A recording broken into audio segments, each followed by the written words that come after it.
প্ৰথম ভাৰত ৰত্ন বঁটা বিজয়ী কোন? Answer Chakravarti Rajagopalachari. 2 number question, প্ৰথম জ্ঞানপীঠ বঁটা বিজয়ী কোন? Answer G Sankara Kurup. 3 number question, প্ৰথম মিছ ৱৰ্ল্ড কোনে পাইছিলে? এইটো হ'ব ৰীতা ফাৰিয়াই প্ৰথম মিছ ৱৰ্ল্ড পাইছিলে। 4 নম্বৰ কুৱেশ্যন, প্ৰথম নোবেল বঁটা বিজয়ী কোন?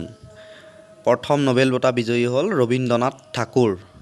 এওঁ পাইছিলে গীতাঞ্জলি পুথিখনৰ কাৰণে 1913 চনত নোবেল বঁটা পাইছিলে। 5 নম্বৰ কুৱেশ্যন, প্ৰথম দাদা চাহেব ফাল্কে বঁটা বিজয়ী কোন?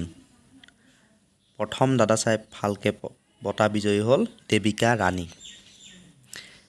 এখেতে পাইছিলে 1969 চনত, অৰ্থাৎ 1969 চনত এখেতে দাদা চাহেব ফাল্কে বঁটা পাইছিলে।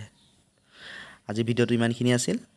আপোনালোকে এনেকুৱা ধৰণৰ ভিডিঅ'সমূহ পাই থাকিবলৈ চেনেলটি ছাবস্ক্ৰাইব কৰি থ'ব। ধন্যবাদ।